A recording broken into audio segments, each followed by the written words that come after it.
제가 일반적으로는 예배 시간을 60분에서 65분에 잘 맞추는 편입니다만 지금이 53분인데 설교를 시작합니다. 정상을 많이 참작해 주시면 감사하겠습니다. 제 이름이 정삼희입니다. 그냥 발음하면 삼이에요. 제 별명 가운데 하나가 용두삼입니다. 너무 오해하지 마세요. 저 비교적 성실한 편입니다. 그런데 왜 용두삼이라는 별명을 갖게 되었는가 하면 우리 어린이들도 용두삼이가 무슨 뜻인지 알아요? 솔직해서 좋다. 고마워. 자, 머리는 용의 머리, 꼬리는 뱀꼬리. 시작은 너무너무 멋있어 보이는데 마무리가 초라한 것을 우리는 용두삼이라고 합니다. 근데 왜 제 별명이 한때 용두삼이었는가 하면 제가 농구를 무지하게 좋아했었어요. 20대 때, 10대 때. 거의 매일 신학대학원 다니면서도 농구를 하는데 제가 누구랑 비슷한가요? 외모가. 제 별명이 한기범이었거든요. 센터를 봤는데 곧잘 했어요. 문제는 처음에 5분은 정말 한기범이에요. 근데 5분이 지나면 극심한 체력 저하로 말미암아 이제 플레이가 신통치 않은 거죠. 그래서 그때 체육을 전공한 선배랑 같이 운동을 했는데 저한테 한번 소리를 버럭 지르더라고요. 야, 정삼이 이 용두삼이야. 그래서 그 다음부터 제 별명이 용두삼이가 되었습니다. 왜 제가 용두삼이 말씀을 드리는가 하면 우리 사도행전 1장부터 지금 마지막 28장까지 읽었어요. 근데 여러분 1장부터 28장까지를 쭉 읽어온 분들은 뭔가 마무리가 이상해요. 왜 마무리가 이상한가 하면 여러분 사도행전이 처음에 어떻게 시작해요? 오순절 성령 강림 사건으로 시작해요. 그 다음에 베드로가 한 번 설교를 하면 막 3,000명이 그 자리에서 회심하고 회개하는 그런 부흥의 역사로 시작을 하는 거예요.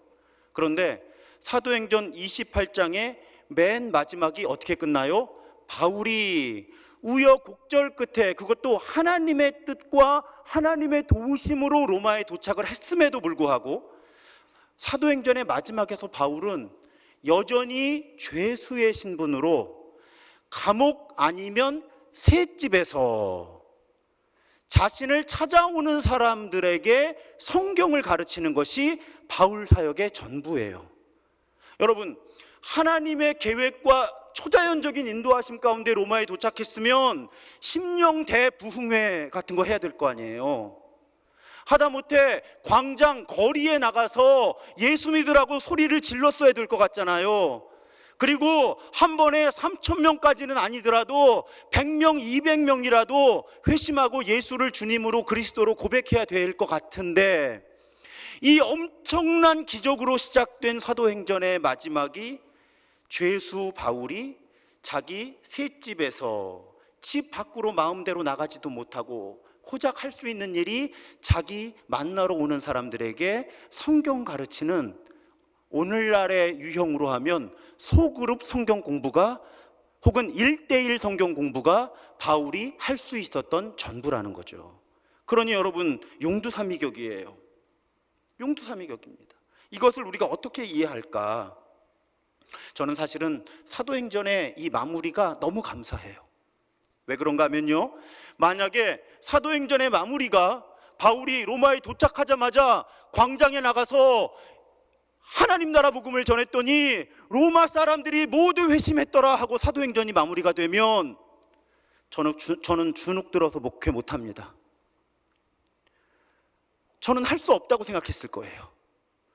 우리 가운데 많은 사람들이 나는 사도 바울이 아니니까 하나님 나라 복음의 증인이 될 수 없을 거라고 생각했을 거예요. 그런데 여러분, 엄청난 대부흥의 역사로 시작되었던 사도행전의 마무리가 셋집에서 자기 찾아오는 사람들에게 성경 가지고, 성경의 핵심 주제가 하나님의 나라라고 말씀드렸죠. 그 하나님 나라가 무엇인지, 또 도대체 예수라는 존재가 그 하나님께서 이루시는 하나님 나라에서 어떤 위치인지 이거 설명하는 것으로 마무리가 되었다면, 나도 전도할 수 있겠다, 우리도 다 전도할 수 있겠다. 그래서 은혜 가운데 사도행전의 마무리가 이렇게 용두사미로 끝났다고 저는 믿습니다. 여러분, 우리가요 아주 쉽게 대형 집회 그리고 초자연적인 어떤 은사, 그걸 통해서 집단적으로 회심하고 개종하고 이런 것에 대한 환상을 갖기가 쉽습니다. 그래서 설교자들이 자꾸 집회하자 그러잖아요. 그리고 주로 어떤 멘트가 나옵니까? 3,000명, 5,000명이 한 번에 회개하고 회심하는 역사를 이루어 주옵소서. 그런 집회를 우리는 기대하고 환상을 가져요. 근데 여러분, 물론 하나님은 그런 대규모의 집회를 통해서도 사람을 부르시고 변화를 시키세요. 하지만 성경을 있는 그대로 보고요, 또 이 땅에서 일어나는 현상들을 여러분 솔직하게 직면하면 대부분의 상황, 대부분의 사람에게서 영적인 성장과 성숙, 회심, 회개, 부흥, 복음의 전파는 아주 일상적이고 소박한 삶의 자리에서 일어난다고 하는 것입니다. 구약학자 김혜곤 교수가 이 부분을 주석하면서 이런 표현을 해요. 새빵 성경 공부와 같이 소박해 보이는 작은 모임이, 그러니까 사도 바울이 했던 거죠. 새빵 성경 공부와 같이 소박해 보이는 작은 모임이 이제 일상생활 속에서 자라가는 하나님 나라 운동의 기본 단위가 되었다. 여러분, 제가 이번에 말씀 준비하면서 깨달았거든요. 사도 바울의 시대부터 기독교가 공인될 때까지 4세기 초반에 우리 콘스탄틴 칙령이라고 하는 그 어간에 대규모 집회라는 건 정말 한 차례도 없었을 거예요. 왜요? 기독교는 차별당하고 박해받는 종교였어요. 거의 300년 동안 대규모 집회라는 건 있을 수가 없었습니다. 다 가정교회들이었어요. 아니면 카타콤, 동굴에서 모이는 예배와 모임이었어요. 여러분, 그런데 그런 초라해 보이는 가정교회 모임과 카타콤에서의 모임이 유럽과 온 세계에 하나님 나라를 침투시킨 거예요. 심령 대부흥성에 못했다는 거예요. 이 시대 300년 동안. 우리가 환상이 있는 거죠. 그 환상의 대부분은 목회자들이 만들어 놓은 거예요. 실제로 그런 집회 한 번도 못하고, 심지어는 대규모로 모이지 못한 300년 동안 그리스도인들은 하나님 나라의 복음을 자기 삶의 자리에서 전한 거예요. 그런데 온 세상이 하나님 나라 복음의 영향을 서서히 받으면서 변화되어 간 거죠. 그래서 교회가 오늘날의 교회가 된 거예요. 여러분, 제가 자주 그런 말씀 드리잖아요. 저도 가끔 비싼 밥 먹습니다. 그런데 솔직히요, 이 좋은 뷔페 가서 많이 먹은 다음에 제 몸이 건강해졌다고 느낀 적은 별로 없는 것 같아요. 욕심 부려서 몸 망가졌다, 이번 달 당화혈 색소는 포기다, 이렇게 주로 갔지. 여러분, 제가 자주 그런 말씀 드리잖아요. 어쩌다 먹는 고급 요리가 우리 몸을 만들질 못해요. 우리 몸을 만드는 건 뭐라고요? 주로 엄마가 해주는 밥, 국, 김치, 밑반찬들이 사실은 우리 몸을 만들어 온 거예요. 우리가 영적으로 어떤 획기적인 기적을 구하고 그런 기적이 나에게 일어난다면 내가 새로운 사람이 될 것이다. 환상입니다. 오늘 별것 아닌 것처럼 보이는 우리 예배, 이 예배를 통해 하나님은 우리를 더 아름답게 빚으시는 거예요.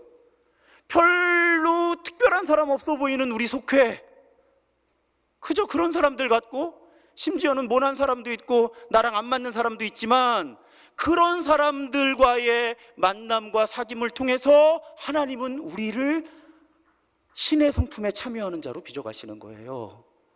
정삼위 목사가 별거 아닌 목사지만 정삼위 목사를 통해서 하나님은 여러분들로 하여금 성경을 알게 하시고 하나님의 사람으로 살아가게 하신다는 거죠. 가끔 여러분, 세계적인 부흥사들의 설교도 들으십시오. 하지만 잊지 마세요. 하나님은 저를 통해서 여러분들에게 매일의 밥을 주실 거예요. 그리고 여러분, 아주 특별한 사람을 만나서 인생이 변화될 거라고 기대하세요. 하지만 지금 여러분 주변에 있는 사람들과 서로 좋은 영향력을 주고받으면서 우리는 하나님의 사람으로 빚어진다는 거죠.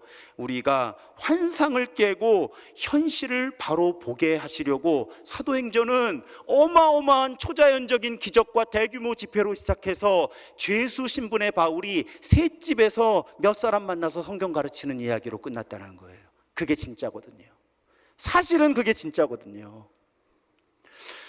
이 부분을 묵상하다가 생각했어요. 오늘 성탄절이잖아요. 성탄절에 이 사도행전 마지막 바울의 셋집을 묵상할 때 떠오른 단어가 있어요. 바로 구유예요. 구유. 가축의 밥그릇. 여러분 이상하죠? 사도행전의 마무리는 죄수 신분의 바울이 셋집에서 찾아온 사람들에게 성경 가르치는 게 끝이었고요, 하나님이 우리를 구원하시기 위해 사람으로 오실 때 사람 사는 집이 아니라 가축의 밥그릇 위에 오셨다는 거예요.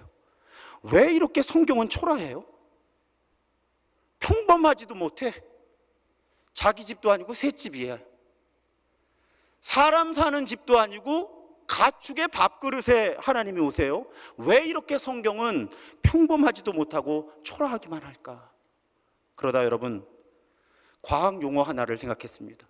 중학생들이 배우는 과학 용어예요. 위치 에너지. 중학교 국가서에 나옵니다. 찾아봤어요. 여러분, 위치 에너지가 뭔가요? 높은 위치에 있는 물건이, 사물이 떨어질 때 만들어내는 에너지예요. 공식은 mgH입니다. 여기서 G는 중력 가속도 9,800m/s 제곱이에요. 아직 안 잊어버렸어요. 이 위치 에너지는 낙차가 커질수록 커지죠. 높은 곳에서 떨어지는. 그래서 왜 아주 높은 아파트에서는 아주 가벼운 것도 떨어뜨리면 안 되는 거예요. 이것이 지상에 도착할 때는 자동차 지붕을 뚫을 만큼 힘이 세지거든요. 높이의 차이가 크기 때문에. 성경이 바로 이 이야기를 하는 거예요. 하나님이 우리를 구원하시려고 사람이 되시는데 높이 차이가 커야 큰 에너지가 생기는 거예요. 그래서 하나님이 사람이 되셨을 뿐만 아니라 사람 가운데서도 가장 낮은 사람으로 오시는 거예요. 왜? 큰 위치 에너지를 만들어내기 위해서. 그래서 우리가 사는 거예요. 떨어지는 사물에는 에너지가 있다니까요. 그래서 하나님이, 제가 하향 운동성이라고 표현하죠. 하나님이 떨어져서 타락한 우리가 높아진 거예요. 그래서 우리가 구원을 얻은 거예요. 이 위치 에너지로, 하나님이 떨어지신 위치 에너지로 우리가 구원을 얻은 거예요. 바울이 유대교 지도자로 잘 살 수 있었어요. 근데 바울이 죄수 신분의 셋집에서 복음 전하는 사람으로 스스로 떨어진 거예요. 하향 운동성이에요. 그래서 바울을 만난 사람들이 높아진 거예요. 하나님의 사람들로. 여러분, 성경의 진리입니다. 이 세상은 스스로 자신을 비우고 낮추는 하향 운동성이 강한 사람들이 주변의 다른 사람들을 살리는 거예요. 여러분, 오늘 이거 꼭 기억하세요. 위치 에너지. 하향 운동성을 가진 사람이 다른 사람들을 살린다. 그것이 오늘 성탄과 사도행전 28장의 마지막이 만나는 지점인 거예요. 하나님이 사람이 되셔서 짐승, 가축의 밥그릇에 오시는 그 하향 운동성으로 우리가, 세상이, 만물이 구원을 얻었고요, 바울이 스스로를 비우고 낮춘 그 하향 운동성으로 그리스도교의 복음이 유럽 전역으로, 온 세상으로 전파되어 나간 거죠. 오늘 말씀 묵상하다 생각해 봅니다. 제가 지금껏 만났던 선배 목사님들을 쭉 떠올려 봤어요. 100%는 아니에요. 항상 예외가 있으니까. 하지만 오늘 말씀을 묵상하다가 하나의 패턴을 발견했어요. 자신을 낮추시는 분들이 주변의 다른 목회자들과 교회, 성도들을 살리시더라고요. 그런데 스스로 높아지려는 상향 운동성이 강한 선배 목사님들은 굉장히 많은 것들을 나누고 섬기시는 것처럼 보이는데 시간이 지날수록 사실은 본인만 높아지고 오히려 주변 사람들은 더 낮아지더라고요. 오늘 말씀을 묵상하면서 저에게 적용해 본 거예요. 내가 더 비우고 낮춰야 우리 교회가, 우리 교인들이 더 높아지겠구나. 내가 혹시 나를 높이려고 하면 사실은 우리 교회가, 우리 교인들이 더 가진 것을 빼앗기겠구나. 내가 더 나를 비우고 낮추려고 해야 나와 함께하는 후배 목사님들이 높아지겠구나. 내가 혹시 내 이름을 더 높이고자 하면 내 곁에 있는 목사님들이 오히려 더 낮아지겠구나. 그 진리를 오늘 말씀을 묵상하다가 발견하게 되었습니다.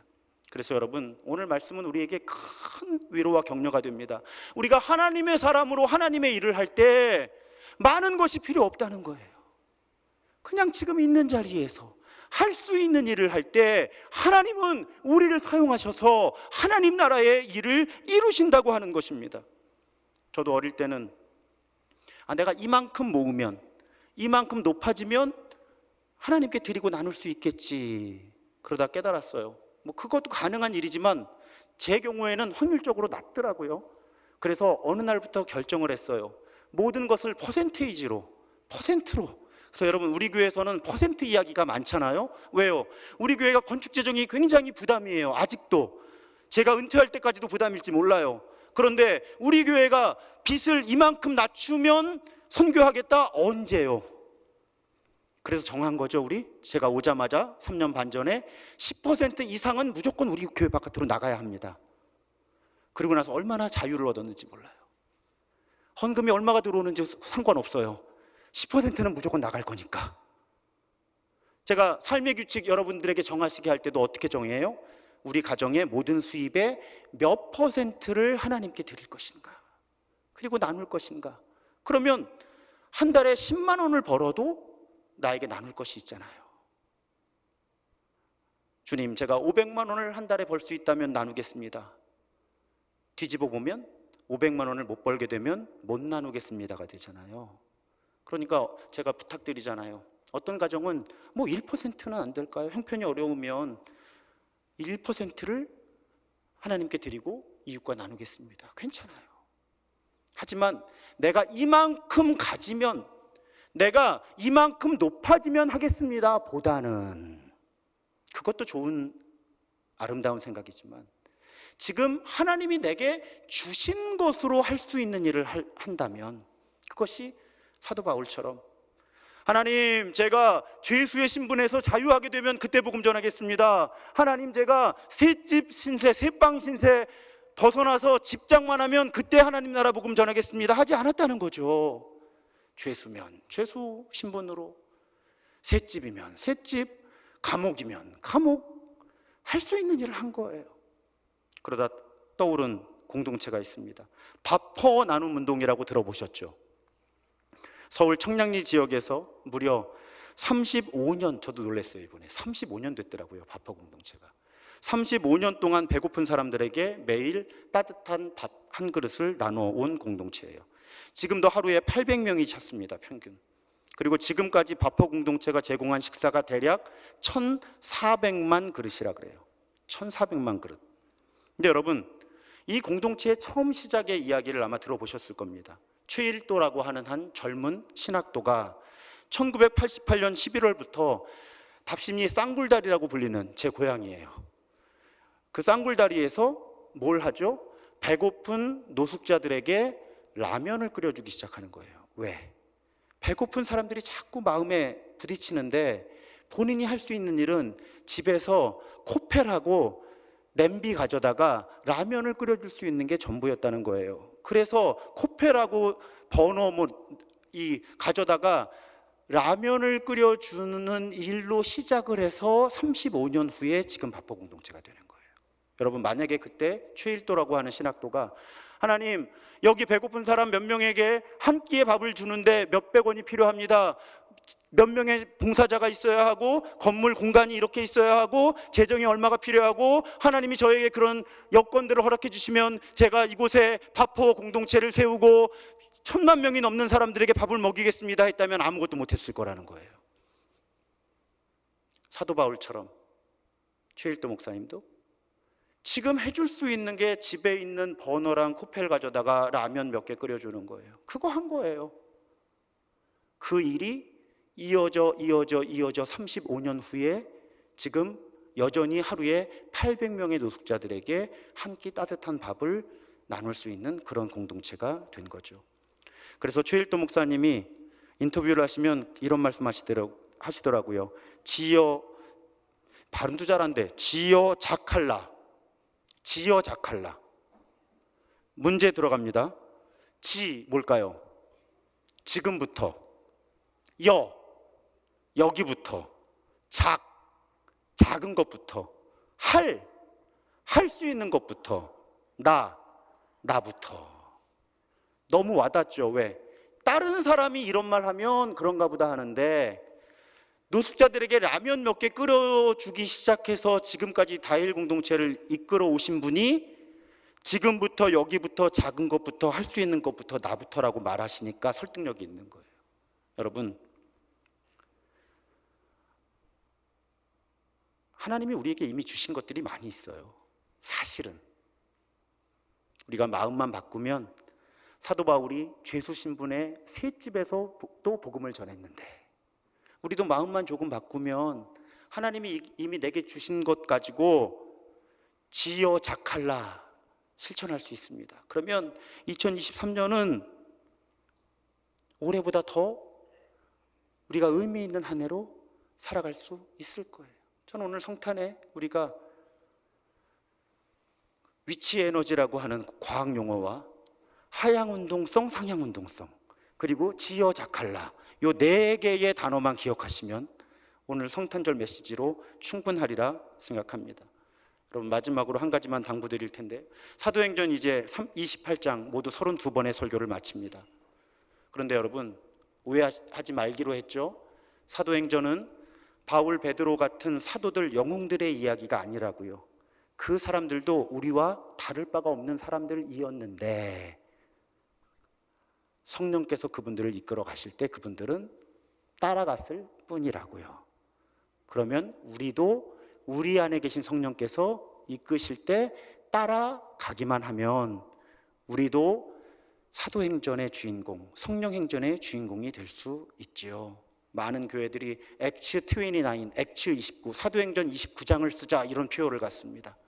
우리 교회도 그런 교회가 됐으면 좋겠어요. 사도행전 29장을 써내려가는 교회. 그런데 여러분, 사도행전 29장을 써내려갈 때 우리 아무것도 더 필요 없습니다. 그냥 우리 지금의 모습으로도, 지금 이미 가지고 있는 것으로도 우리는 충분히 사도행전 29장의 이야기를 써내려갈 수 있는 그런 사람들, 그런 교회인 거예요. 여러분, 올해 많은 것을 이루지 못하셨어도 실망하지 마십시오. 우리가 무엇을 가지고 있든지, 얼마나 성취했든지 하나님은 우리 위에서, 우리 곁에서, 우리 안에서 우리를 사랑하시고 우리와 함께 하시면서 그 뜻을 이루세요. 제가 좋아하는 말씀이 빌립보서 1장 6절이에요. 너희 안에서 착한 일을 시작하시니가 그리스도 예수의 날까지 이루실 줄을 우리는 확신하노라. 여러분, 우리 안에 계신 성령께서요, 자꾸 착한 일을 시작하려고 하세요. 그럼 우리 그냥 따라가면 되고요, 따라하면 됩니다. 그러면 우리 모두가 다 아름다운 하나님의 사람들로 살아갈 수 있는 거지요. 그래서 우리는 행복한 사람들입니다. 가진 것이 적어도, 사회적 지위가 그리 높지 않아도. 혹시 여기에 가진 것이 많으시거나 사회적 지위가 높은 분들이 계시면 더 기뻐하시고 감사하십시오. 가진 것이 없는 사람, 사회적 지위가 낮은 사람도 하나님 나라의 쓰임을 받을 수 있는데, 가진 것이 많으시거나 사회적 지위가 높으신 분들은 얼마나 더 큰 쓰임을 받으실 수 있겠어요. 그래서 여러분, 우리 안에 계신 성령께서 시작하시고 이끄시는 일을 잘 따라가면서, 그분이 우리가 위로가 필요할 때 위로해 주실 거고요, 격려가 필요할 때 격려해 주실 거예요. 앞에서 이끌어 주실 때도 있고 뒤에서 밀어 주실 때도 있을 것입니다. 그렇게 성령님과 동행하시면서, 혹시 2022년 올 한 해 불행한 기억이 많으신 분들이 계실 거예요. 내년은 행복한 한 해가 되시기를 주님의 이름으로 축복합니다. 그리고 이 가운데 올 한 해 행복한 경험이 많은 분들도 계실 거예요. 내년은 더 행복한 한 해가 되시기를 주님의 이름으로 축복합니다. 그렇게 우리는 하나님의 이끄심과 보호하심과 도우심 속에서 올해보다 더 아름다운 사람들이 될 거예요. 그 기쁨 가지고 한 해 마지막 주일을 보내고 새해를 준비하는 우리 모두가 되기를 주님의 이름으로 축복합니다.